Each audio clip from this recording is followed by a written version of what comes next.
할렐루야. 고린도전서 10장 31절의 말씀을 가지고 하나님의 영광을 이하라는 말씀을 전하겠습니다. 고린도전서 10장 31절 말씀에 그런즉 너희가 먹든지 마시든지 무엇을 하든지 다 하나님의 영광을 위하여 하라.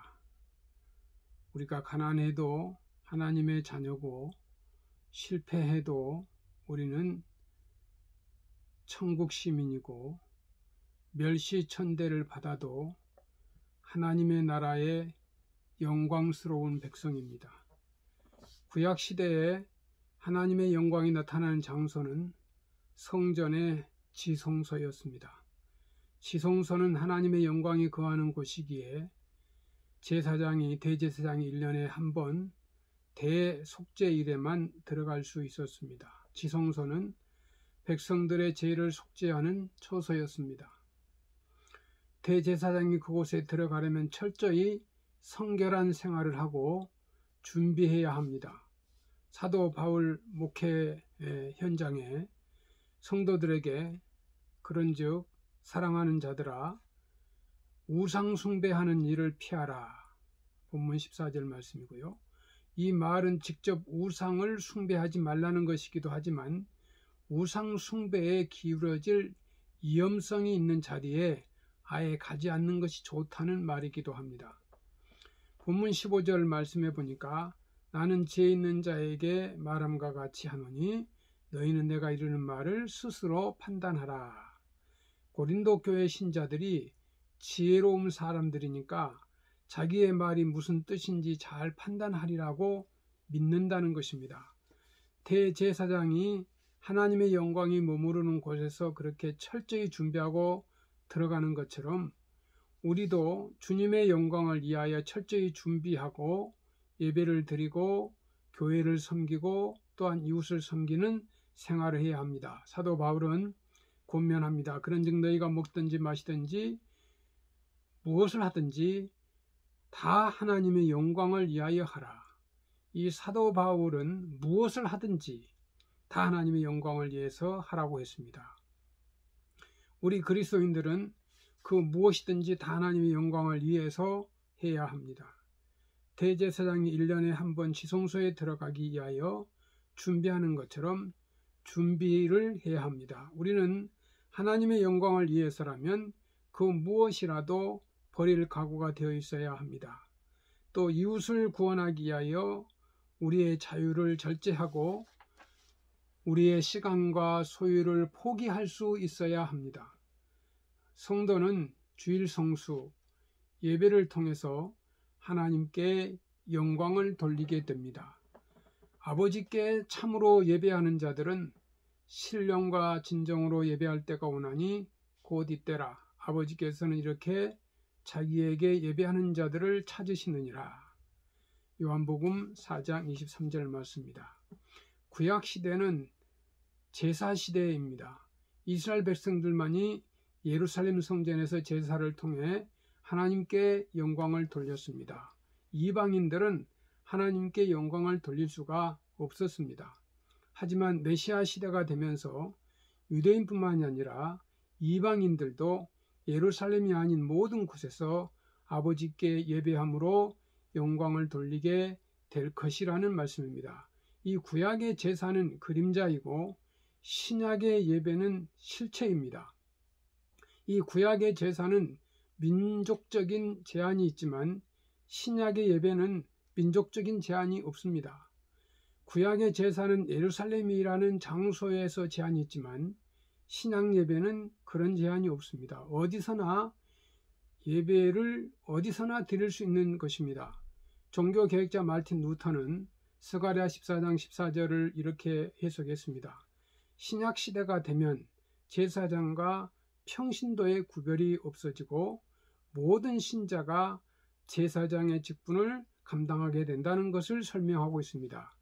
하나님께 구별되어 쓰임받는 사람에 대하여 민족적 또 지역적, 교육적, 신분적 차별이 없어지게 되고 아무리 천한 존재라 할지라도 예수 그리스도를 구주로 믿고 구원받으면 하나님께 구별되어 쓰임받는 거룩한 존재가 될 수 있다는 것입니다.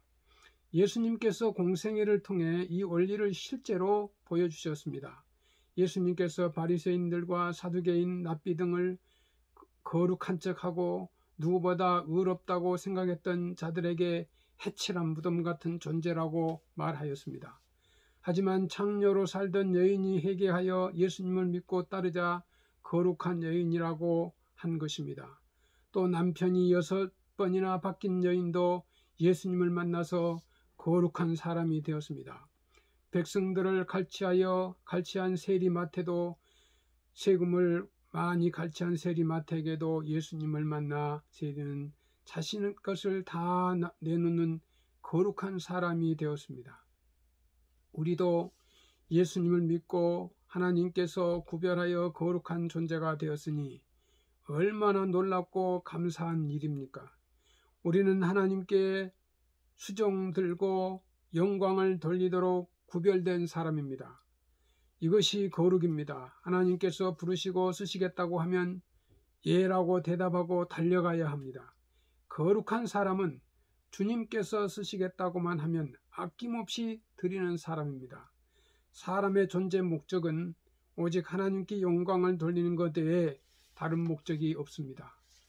우리는 첫째, 신령과 진정으로 하나님께 예배함으로 영광을 돌릴 수가 있고, 둘째, 하나님께 구별되어 하나님의 일에 헌신함으로써 거룩한 삶으로 하나님께 영광을 돌릴 수 있는 것을 믿습니다.